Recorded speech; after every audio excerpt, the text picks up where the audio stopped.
मित्रहो नमस्कार. मी अर्थशास्त्र विभाग प्रमुख डॉक्टर प्रवीण गुलाबराव बाबर. आज आपण BA भाग 3 मधला जो अतिशय महत्त्वाचा पेपर आहे तो म्हणजे अर्थशास्त्रातील संशोधन पद्धती. या पेपरमधील अतिशय महत्त्वाचा घटक जो आहे तो म्हणजे अर्थशास्त्रातील संशोधनाचे प्रकार. त्याला types of research in economics असं म्हटलं जातं. या टॉपिकवरती आज आपण सविस्तरपणे भाष्य करणार आहोत. तर मित्रहो, आपण चर्चा करूयात की अर्थशास्त्रातील संशोधनाचे वेगवेगळे प्रकार काय आहेत आणि यावर आपण सविस्तरपणे प्रकाशझोत टाकूयात. तर मित्रहो, आपल्याला माहिती आहे अर्थशास्त्र आणि सामाजिक शास्त्रामधील अतिशय महत्त्वाचा विषय हा संशोधनाचे अर्थशास्त्र मानला जातो. आणि यामध्ये आपल्याला माहिती आहे की संशोधन ही सातत्याने चालणारी एक बौद्धिक प्रक्रिया मानली जाते. त्यामध्ये वेगवेगळे संशोधनाचे प्रकार केलेले आहेत. त्यामध्ये क्रम असेल, त्या जर माहिती असेल, सापेक्ष माहितीच्या आधारे असेल, असे वेगवेगळे प्रकार त्यामध्ये आपल्याला पाहायला मिळतात. ज्या विषयावर संशोधन करायचे आहे त्या विषयाची निश्चिती अगोदर आपल्याला संशोधनामध्ये करावी लागते. मग संशोधन हे मानवी जीवनाचे अविभाज्य अंग आहे असं म्हटलं तरी वावगं ठरणार नाही. मग गतिशील समाज निर्माण करण्यासाठी, समाजाच्या उन्नतीसाठी, मानवी जीवनाच्या प्रगतीसाठी, ज्ञानव्यापाच्या विस्तारासाठी ही समाज केंद्री संशोधन व राष्ट्र केंद्री आणि भौतिक केंद्री संशोधन करणं अत्यंत गरजेचं आहे.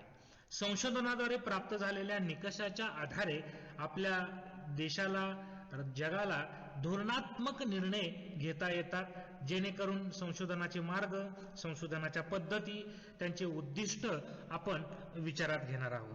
मित्रहो, आपण स्क्रीनवर बघताय संशोधनाचे प्रकार दाखवणारा एक चार्ट आपल्या समोर दिसत आहे.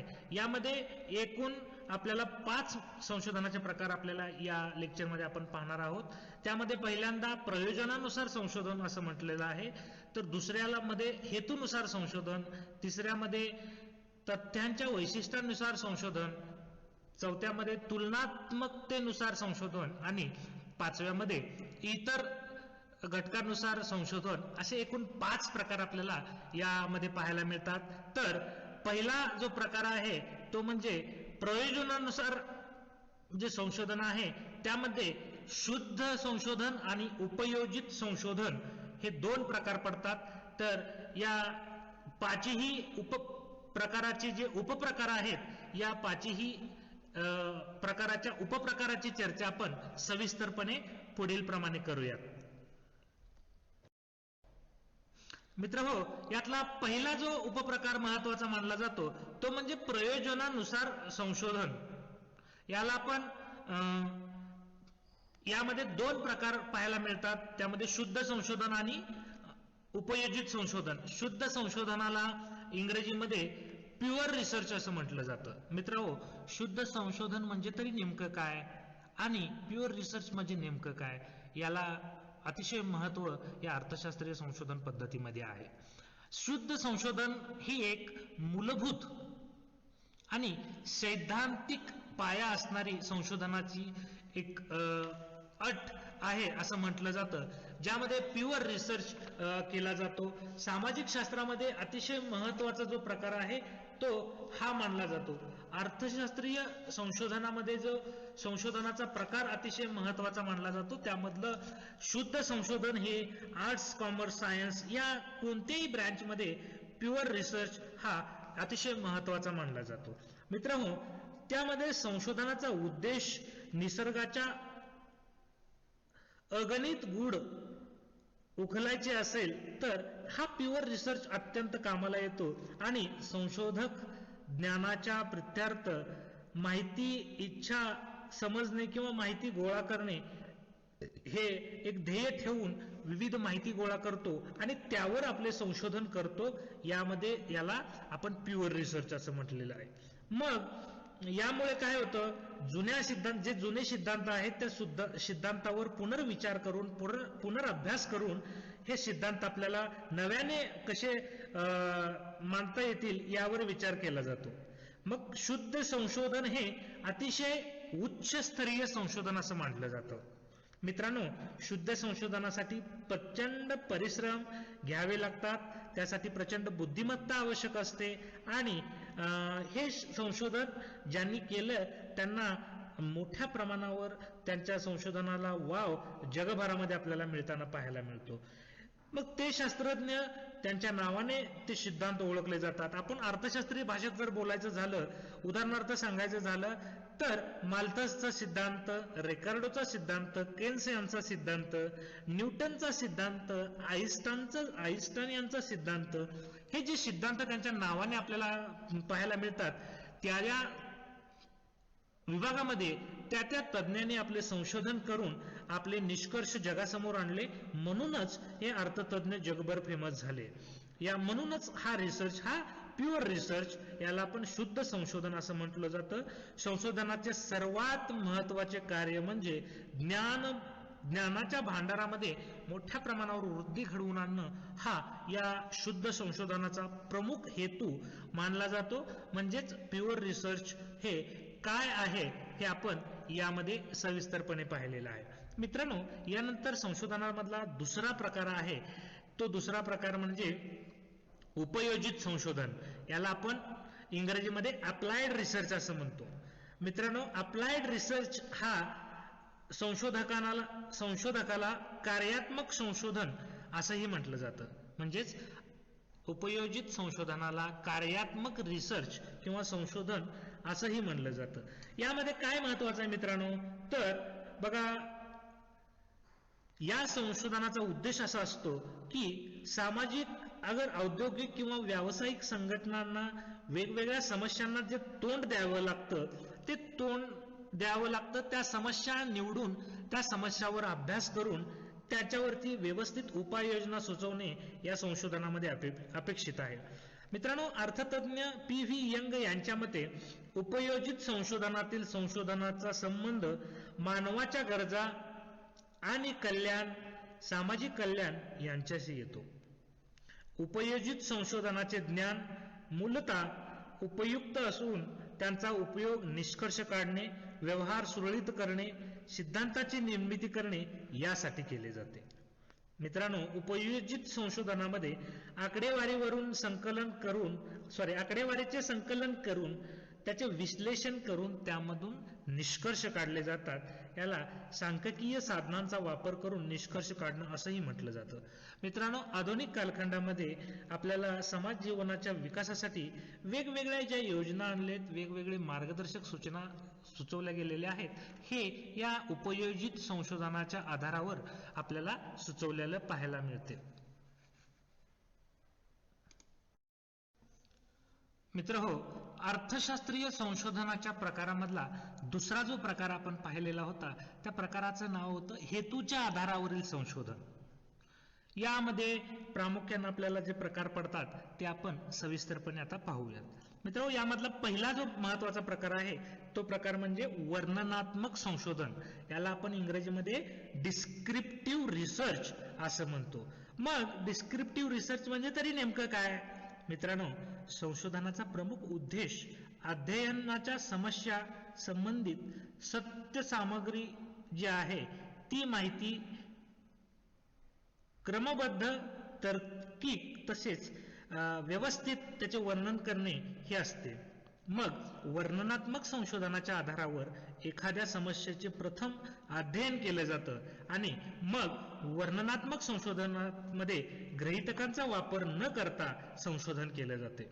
मित्रांनो, यामध्ये या समस्येचे व्याख्या, चलांचे संकलन, वर्गीकरण, त्याचबरोबर विश्लेषण अशा टप्प्यामध्ये संशोधनाचे कार्य पूर्ण केले जाते. मग वर्णनात्मक संशोधनामध्ये संपूर्ण घटकाचा अभ्यास केला जात नाही, हे आपल्याला लक्षात ठेवणं गरजेचं आहे. यामध्ये समस्याच्या संबंधित घटकांचाच फक्त अभ्यास केला जातो. या संशोधनामध्ये जर संशोधन करणारी एखादी व्यक्ती असेल, त्या व्यक्तीने वस्तुनिष्ठ पद्धतीने समाजाच्या माध्यमातून संशोधन करणं गरजेचं असतं. मग वर्णनात्मक संशोधनात सामाजिक स्थिती, सामाजिक घटना, सामाजिक रचना इत्यादी घटकांचे आकलन किंवा अध्ययन केलं जातं. मग एखाद्या समस्येशी संबंधित असलेल्या सर्व प्रकारच्या घटकांचे सविस्तर वर्णन या सिद्धांतामध्ये आपल्याला, या वर्णनात्मक संशोधनामध्ये आपल्याला केलेलं मिळतं. मित्रांनो, वर्णनात्मक संशोधनामध्ये संशोधकाला आपले मत, प्रवृत्तीच्या, दृष्टिकोनाच्या आणि आवडीनिवडीच्या प्रभावाच्या संशोधनावर आपल्याला पडताना दिसून येत नाही याची काळजी घेणं हे अत्यंत गरजेचं असतं. म्हणजेच डिस्क्रिप्टिव्ह रिसर्च हा वर्णनात्मक माहितीवर आपल्याला केलेला पाहायला मिळतो. मित्रांनो, हेतूच्या आधारावर संशोधनाच्या प्रकारामधला दुसरा अजून एक महत्वाचा प्रकार जो आहे तो म्हणजे अन्वेषणात्मक संशोधन. याला आपण एक्सप्लोमेटरी रिसर्च असं म्हणतो. या रिसर्च मध्ये आपण समाजामध्ये काही वेळा बघा नवीन, अनपेक्षित, अकल्पनीय प्रश्न निर्माण होत असतात. मग हे प्रश्न आपल्याला मोठ्या प्रमाणावर भेडसावत असतात. उदाहरण सांगायचं झालं तर या पाठीमागच्या 2 वर्षांमध्ये आपलं जग, संपूर्ण देश, जग हे कोविड-19 म्हणजेच कोरोनाच्या कालखंडाला सामोरं गेलं. मग ही समस्या नवीन निर्माण झालेली होती. मग या प्रश्नाबद्दल आपल्याला काहीच माहित नव्हतं, कारण हा प्रश्नच नवा असतो. अशा प्रसंगी, अशा परिस्थितीमध्ये हा प्रश्न अगोदर समजून घेऊन त्या संशोधकाला त्यावर अभ्यास करावा लागतो, त्याच्या समस्येवर अभ्यास करावा लागतो आणि या समस्या समजून घेऊन त्यावर रिसर्च करून त्यावर आपल्याला निष्कर्ष काढावे लागतात, संशोधन करावं लागतं. आणि मग आपल्याला या उदाहरणाचा आधार घेत बोलायचं झालं तर आपण मग कोरोनावर आपण लस निर्माण केली. कोवॅक्सिन असेल, त्यानंतर कोविशिल्ड असेल, अशा वेगवेगळ्या लसी आपण या संशोधनाच्या आधारावर आपल्याला केलेल्या पाहायला मिळतात. आणखी एक उदाहरण द्यायचं झालं तर एखादा उद्योगधंदा आजारी पडला आहे, शैक्षणिक पद्धतीमध्ये अपुरेपणा आहे, त्याबद्दल सरकारच्या विभागातील लाचलुचपत प्रकार आहे, ग्रामीण दारिद्र्य आहे, या सर्व बाबी या सामाजिक संशोधनामध्ये, अन्वेषणात्मक संशोधनामध्ये याला खूप असं महत्व प्राप्त झालेलं आहे. म्हणजेच या अर्थशास्त्रीय संशोधनाच्या प्रकारामधला हा दुसरा सगळ्यात महत्वाचा प्रकार मानला जातो. याला म्हटलं जातं हेतूच्या आधारावर केलेलं संशोधन होय.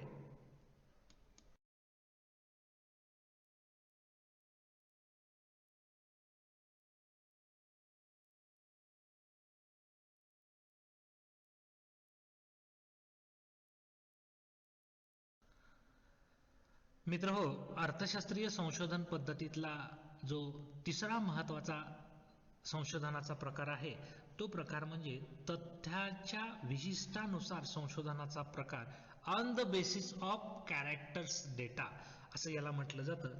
यामध्ये प्रामुख्यानं 2 भाग पडतात. यामधला पहिला जो भाग आहे तो गुणात्मक रिसर्च, त्याला आपण इंग्रजीमध्ये क्वांटिटेटिव्ह रिसर्च असं म्हटलं जातं. मग हा क्वांटिटेटिव्ह रिसर्च म्हणजे तरी नेमकं काय हे आता आपण समजून घेऊया. मग गुणात्मक संशोधन हे गुणात्मक घटकाशी अवलंबून असतं, त्या घटकावर अवलंबून असतं. जे घटक त्या घटकांच्या पटीत व्यक्त करता येत नाहीत त्याला आपण गुणात्मक घटक असं म्हणतो.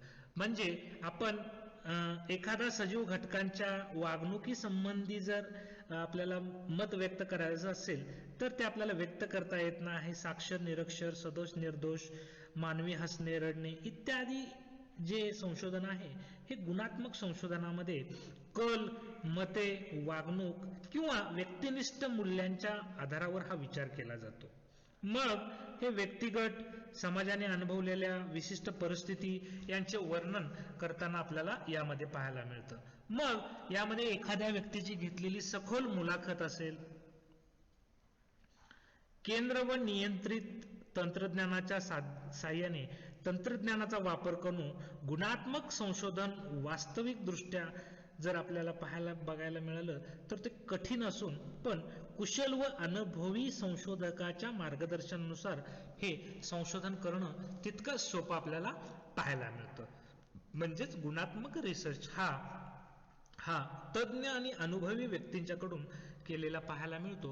हा गुणात्मक रिसर्च हा आपल्याला सजीव घटकांच्या वर्तणुकीचा अभ्यास करणारं घटक असं मानलं जातं. तर याचबरोबर मित्रांनो यामधला दुसरा महत्वाचा जो प्रकार आहे तो म्हणजे संख्यात्मक संशोधन. याला इंग्रजीमध्ये क्वांटिटेटिव्ह रिसर्च असं म्हटलं जातं. या संशोधनामध्ये मानवाच्या वर्तणुकीमधील लपलेल्या ज्या प्रेरणा आहेत या प्रेरणांचा शोध घेतला जातो. ती माहिती संख्येमध्ये व्यक्त केली जाते, म्हणजेच याला संख्यात्मक संशोधन असं म्हटलं जातं. उदाहरणार्थ जर सांगायचं झालं, व्यवसायातील एखादी उलाढाल असेल, त्या व्यवसायाचा नफा तोटा असेल, त्याचबरोबर एखाद्या देशाने केलेली आयात निर्याती असेल, उत्पादनाचा खर्च असेल, आपल्या कुटुंबात मध्ये झालेला जो खर्च असेल, त्याचबरोबर लोकसंख्येची वाढ असेल, अशा वेगवेगळ्या आकडेवारी दर्शवणारी जी संख्या आहे त्याला आपण संख्यात्मक संशोधन असं म्हणतो. संख्यात्मक संशोधन हे संख्येवर आधारित असते हे सगळ्यात आधी समजून घेणं अत्यंत महत्वाचं आहे. मग यावरील निष्कर्ष जे असतात ते आकडेवारी, टक्केवारी, सरासरी आणि संख्यात्मक असून हे स्वच्छ आणि स्पष्ट असतात. हा संशोधनाचा प्रकार भारतीय अर्थव्यवस्थेमध्ये किंवा जगभराच्या अर्थव्यवस्थेमध्ये ॲन्युअल असेल, क्वार्टरली असेल, 6 मंथली असेल किंवा 5 इयर प्लॅनसाठी इम्प्लिमेंटेशन या संख्यात्मक रिसर्च आपल्याला, क्वांटिटेटिव्ह रिसर्च आपल्याला केलेला पाहायला मिळतं. मग या तथ्यात्मक विशिष्टानुसार जे संशोधन आहे त्यामधले हे 2 अतिशय महत्वाचे संशोधनाचे प्रकार मानले जातात. मित्रहो, यामधला नंबर 4चा जो संशोधनाचा प्रकार आहे तो म्हणजे तुलनात्मक संशोधनाचा प्रकार. याला on the basis of comparison असं म्हटलं जातं. मग यामध्ये कोणते 2 महत्वाचे प्रकार आहेत, तर यामधला सगळ्यात महत्वाचा जो प्रकार आहे तो म्हणजे रेखावृत्तीय संशोधन. याला आपण लॅग्निट्यूड रिसर्च असं इंग्रजीमध्ये म्हणतो. मग हा रिसर्च म्हणजे तरी नेमकं काय हे आता आपण पाहणार आहोत. मित्रहो, बघा, एकाच अभ्यास विषयाचे दीर्घ कालावधीमध्ये संशोधन किंवा अभ्यास करणे म्हणजेच एखाद्या विषयाचे एकाच कालावधीमध्ये व्यापक असलेले क्षेत्र म्हणजे संशोधनाचे रेखावृत्तीय संशोधन होय. बघा, मी परत एकदा समजावून सांगतो.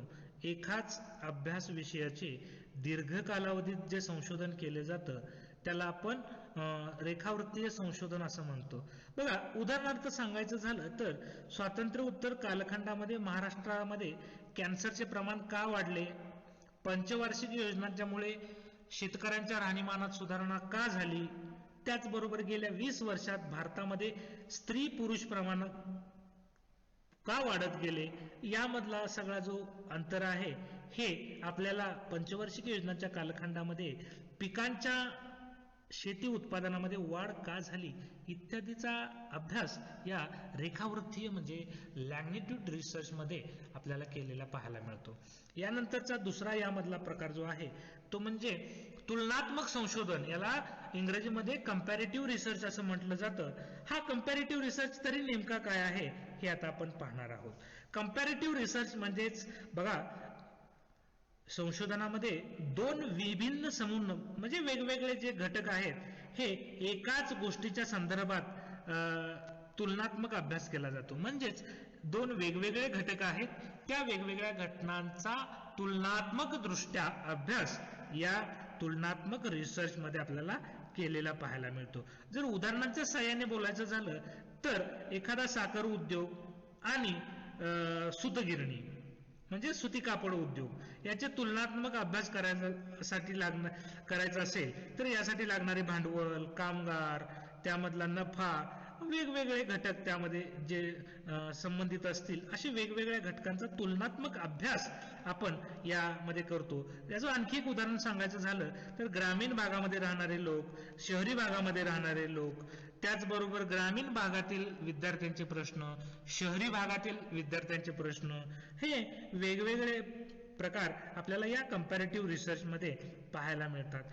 महाराष्ट्र आणि उत्तर प्रदेश या राज्यातील कारखानदारीची वित्तीय स्थिती हे सुद्धा आपल्याला पाहायला मिळतं. त्याचबरोबर विकसित देश, अविकसित देश, या विकसित देशातील आणि अविकसित देशातील लोकांच्या राहणीमानाची तुलना सुद्धा या या आपल्याला या कंपॅरेटिव्ह अनालिसिस म्हणजेच कंपॅरेटिव्ह रिसर्च मध्ये आपल्याला करता येते. म्हणजेच ज्या संशोधनाच्या टप्प्यामध्ये तुलनात्मक म्हणजेच एखाद्या दोन गोष्टीची तुलना केली जाते याला आपण कंपॅरेटिव्ह रिसर्च म्हणजेच तुलनात्मक अभ्यास असं म्हणतो. मित्रहो, अर्थशास्त्रीय संशोधन पद्धतीच्या प्रकारामधला शेवटचा आणि महत्वाचा जो प्रकार आहे इतर आधारावरील संशोधन प्रकार on the basis of other research असं म्हटलं जातं. यामध्ये मित्रांनो यामध्ये अनेक प्रकार पडतात. त्यापैकी जे 4 आहेत ते आता पाहूयात. मित्रांनो यामधला पहिला जो प्रकार आहे संकल्पनात्मक संशोधन, याला आपण कन्सेप्च्युअल रिसर्च असं म्हणतो. दुसरा जो प्रकार आहे तो प्रकार म्हणजे प्रायोगिक संशोधन, याला आपण एक्सपेरिमेंटल रिसर्च असं म्हणतो. तिसरा प्रकार जो आहे तो सर्वेक्षणात्मक रिसर्च असं म्हणतो, याला आपण सर्वे रिसर्च असं इंग्रजीमध्ये म्हणतो. कृती संशोधन याला आपण इंग्रजीमध्ये ऍक्शन रिसर्च असंही म्हणतो. आणि यामधला पाचवा जो प्रकार आहे तो म्हणजे प्रयोगशाळा संशोधन, याला लॅबोरेटरी रिसर्च म्हटलं जातं. हा प्रामुख्यानं सायन्स विभागामध्ये केला जातो. आपल्याला माहिती आहे लॅबोरेटरीचे रिसर्च हे सायन्स फील्डमध्ये मोठ्या प्रमाणावर चालतात. त्यानंतरचा महत्वाचा प्रकार आहे तो म्हणजे मूल्यात्मक संशोधन, त्याला इव्हॅल्युटरी रिसर्च असं म्हटलं जातं. हा रिसर्च आपल्याला सायन्स कॉमर्स मध्ये सुद्धा पाहायला मिळतो. मग सातवा अतिशय महत्वाचा प्रकार आहे ऐतिहासिक संशोधन, त्याला इंग्रजीमध्ये हिस्टॉरिकल रिसर्च म्हटलं जातं. हा रिसर्च ह्युमॅनिटीज शाखेमध्ये बऱ्यापैकी केला जातो. म्हणजेच हे संशोधनाचे इतर शाखेवरचे म्हणजेच इतर आधारावर जे संशोधनाचे प्रकार आहेत यापैकी हा अतिशय महत्वाचा प्रकार आपल्याला मानला जातो. मग हे 7 इतर आधारावरील संशोधनाचे जे प्रकार आहेत हे 7 प्रकार हे अतिशय महत्वाचे मानले जातात. यामध्ये सर्वे रिसर्च आणि एक्सपेरिमेंटल रिसर्च हे अतिशय महत्वाचे मानले जातात. त्याचबरोबर लॅबोरेटरी रिसर्च सुद्धा खूप महत्वाचा आपल्याला पाहायला मिळतो. हिस्टॉरिकल रिसर्च सुद्धा खूप महत्वाचा आपल्याला त्या शाखेमध्ये प्रत्येक विषयाच्या वेगळ्या शाखेमध्ये हे रिसर्च आपल्या पद्धतीने संशोधक काम करत असतात. म्हणूनच या अर्थशास्त्रीय संशोधनाच्या प्रकारामध्ये हे अतिशय महत्वाचे प्रकार आपण या लेक्चरला सविस्तरपणे पाहिलेले आहेत, यावर सविस्तरपणे चर्चा केलेली आहे. तर मित्रहो, आजच्या या लेक्चरबद्दल आपल्या मनामध्ये काही शंका असतील, काही डाऊट असतील, काही क्युरीज असतील तर त्या तुम्ही नक्की मला विचारू शकता. त्या शंकांचं समाधान करण्याची 100% जबाबदारी माझ्यावर आहे. मित्रांनो, प्रश्न विचारणं अत्यंत आवश्यक आहे. आपल्या शंकांचं निरसन करणं आवश्यक आहे. कारण आत्ताच जर व्यावसायिक अर्थशास्त्राचं बेसिक समजून घेतलं तरच आपल्याला पुढे ज्या संकल्पना आहेत त्या समजायला सोप्या जातील. त्यामुळं आत्ताच आपल्या मनामध्ये जर काही डाऊट असतील, काही शंका असतील, काही या लेक्चर बद्दल समजलं नाही असं असेल तर तुम्ही मला नक्कीच विचारा. त्या प्रश्नाची उत्तरं देण्याचं काम मी नक्की करेन. तर ठीक आहे मित्रांनो, अशा प्रकारे आजच्या या लेक्चरला आपण इथेच थांबतोय. सविस्तरपणे झालेल्या चर्चेबद्दल तुम्ही ऐकून घेतलं त्याबद्दल तुमचं मनापासून धन्यवाद व्यक्त करतो. आणि मित्रांनो, आजच्या लेक्चरमध्ये आपण इथेच थांबतोय. धन्यवाद. थँक्यू.